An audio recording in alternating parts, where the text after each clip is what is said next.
Assalamualaikum warahmatullahi wabarakatuh. Syukur Alhamdulillah kita bisa berjumpa lagi di channel ini. Salam sehat, salam sejahtera bagi kita semua. Semoga kita semua dalam keadaan sehat dan dalam lindungannya. Seperti biasa, kita akan berbagi kisah dari yang unik menarik sampai bikin nangis. Mari kita simak kisahnya.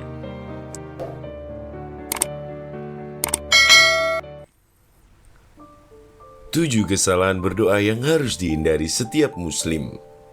Umat Islam sangat dianjurkan untuk memperbanyak doa kepada Allah Subhanahu wa taala. Allah Subhanahu wa taala berfirman sebagai berikut. Dan apabila hamba-hambaku bertanya kepadaku tentang aku, maka jawablah bahwasanya aku adalah dekat. Aku mengabulkan permohonan orang yang berdoa apabila ia memohon kepadaku. Maka hendaklah mereka itu memenuhi atau segala perintahku, dan hendaklah mereka beriman kepadaku, agar mereka selalu berada dalam kebenaran. Quran Surat Al-Baqarah ayat 186. Namun demikian, ada beberapa kesalahan yang dilakukan sebagian orang sehingga menghalangi terkabulnya doa. Sebagaimana berlandaskan hadis Nabi Muhammad SAW, berikut 7 kesalahan yang mencegah terkabulnya doa. Pertama, doa yang mengandung syirik besar kepada Allah Subhanahu wa taala. Dosa terbesar adalah menyekutukan Allah Subhanahu wa taala, dan sebagian orang melakukan kesalahan ketika berdoa kepada selain Allah Subhanahu wa taala, seperti berdoa pada manusia, pada pohon, pada kuburan. Berdoa adalah ibadah, dan mengarahkan ibadah kepada selain Allah adalah perbuatan musyrik. Sedang kemusyrikan adalah dosa besar di sisi Allah Subhanahu wa taala.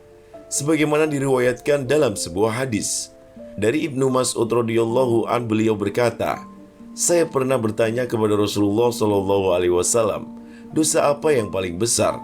Rasulullah bersabda, jika kamu menjadikan sekutu bagi Allah Subhanahu wa taala padahal Dia yang menciptakanmu. Hadis riwayat Bukhari Muslim. Kedua, berdoa mengharap mati. Berdoa mengharap kematian yaitu ketika seseorang berharap mati karena kemalangan atau musibah yang menimpanya. Sebagaimana diriwayatkan dalam sebuah hadis dari Ka'ab radhiyallahu an, dia berkata, jikalau bukan karena Rasulullah SAW melarang kami dari berdoa mengharap kematian, maka aku akan berdoa dengan doa mengharap kematian. Hadis riwayat Bukhari Muslim. Ketiga, berdoa memutus silaturahim. Berdoa memutus tali silaturahim seperti seseorang, yaitu seperti seseorang berdoa untuk memutuskan hubungan antara dia dengan istrinya atau dengan kerabatnya. Allah Subhanahu wa taala berfirman, hai sekalian kamu, bertakwalah kepada Tuhanmu yang telah menciptakan kamu dari seorang diri, dan daripadanya Allah menciptakan istrinya, dan daripada keduanya Allah memperkembangbiakan laki-laki dan perempuan yang banyak. Dan bertakwalah kepada Allah yang dengan atau mempergunakan namanya kamu saling meminta satu sama lain, dan peliharalah hubungan silaturahim. Sesungguhnya Allah selalu menjaga dan mengawasi kamu. Quran Surat An-Nisa ayat 1. Keempat, meninggalkan adab dalam berdoa kepada Allah Subhanahu wa taala seperti orang yang berdoa yang tidak pantas. Syekh Abu Sulaiman Hamdi ibnu Muhammad ibnu Ibrahim Al-Khattab Al-Khattabi Al-Busti atau dikenal sebagai Al-Khattabi mengatakan bahwa tidak baik bagi seorang berkata, wahai Tuhan, anjing, walau Tuhan monyet dan babi. Kelima, bergantung pada orang lain dalam doa. Seseorang tidak berdoa kepada Allah Subhanahu wa taala dengan alasan dirinya banyak dosa atau pendosa. Kendati itu diperkenankan secara umum, tetapi terdapat peringatan. Seseorang harus memperbanyak berdoa dan husnudon kepada Allah Subhanahu wa taala yang rahmatnya meliputi segala sesuatu. Keenam, putus asa akan terkabulnya doa. Sebagaimana orang merasa doanya dalam ketidakpastian bila dia ditimpa sakit yang kemungkinan dia tidak akan sembuh, sehingga dia meninggalkan berdoa dan bertobat pada Allah Subhanahu wa taala. Ketujuh, mempunyai keyakinan bahwa doa tak bisa mengubah takdir.